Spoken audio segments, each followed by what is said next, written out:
Earlier, we heard from His Royal Highness the Prince of Wales about his concern for people around the world persecuted for their faith. I also asked him about his views on the radicalisation of young Muslims in this country. Well, of course, this is one of the greatest worries, I think, and the extent to which this has happened is the alarming part. I mean, particularly in a country where, like ours, where, the values we hold dear, you would think that people who've come here and born here, go to school here, would imbibe the sort of those values and outlooks. But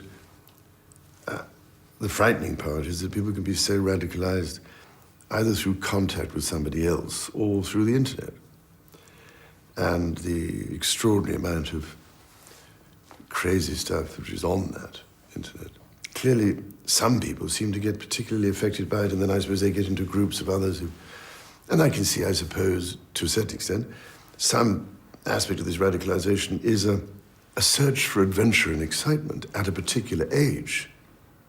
So what I've been trying to do all these years, with the Prince of Justice and so on, is to find alternatives for adolescents and people at a young age, constructive paths for to channel their enthusiasm, their energy, their sense of wanting to take risks and adventure and aggression and all these things. But you have to channel them into constructive paths. I'm inspired and encouraged by both, preventing and actually finding an avenue to turn young people away who probably have got into this without even realising where they were going. But I think the most important thing is to remind people of the distortions of great religions and of the original ideas of the founders of these religions. So often you find that their message is so distorted by their putative followers. That's the tragedy. And of course, the traditional Islam does not permit this sort of thing. That's what we have to remember.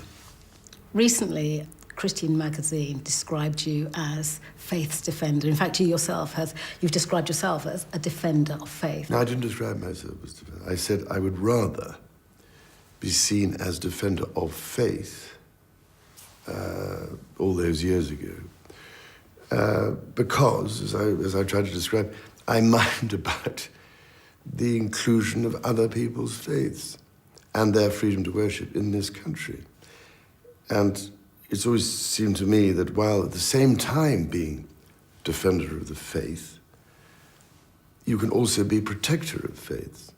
It was very interesting that 20 years or more after I mentioned this, which has been frequently misinterpreted, the Queen in her Jubilee address to the faith leaders, she said that as far as the role of the Church of England is concerned, it is not to defend Anglicanism to the exclusion of other religions. Instead, the Church has a duty to protect the free practice of all faiths in this country. I think in that sense, she was confirming what I was really trying to say, perhaps not very well, all those years ago. And so I think you have to see it as both. You have to come from your own Christian standpoint. In the case, I have a defender of the faith and ensuring that other people's faiths can also be practiced. How does your own faith, which I know is very strong, how does your own faith motivate your passion to build bridges between all these various faiths? Well, it does. It informs the way I look at it. And of course, I find it fascinating finding out more about each person's different faith. It is riveting. The more you read, the more you discover about other people's faiths, the more you begin to understand how interpretations can differ.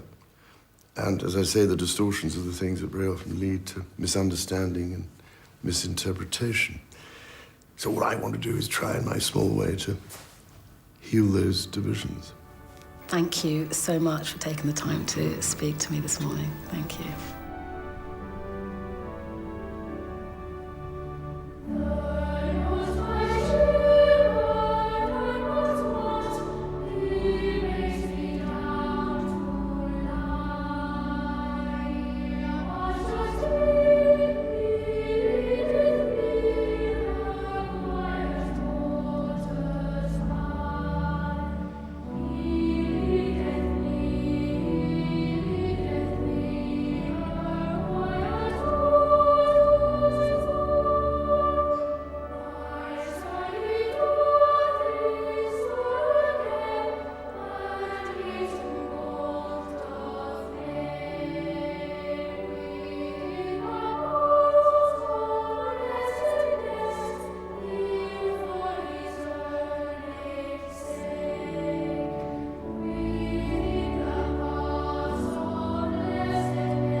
Well, that's it for today. Next week, Valentine's weekend, the lovely Josie Darby will be in Bethnal Green to see if love is in the air.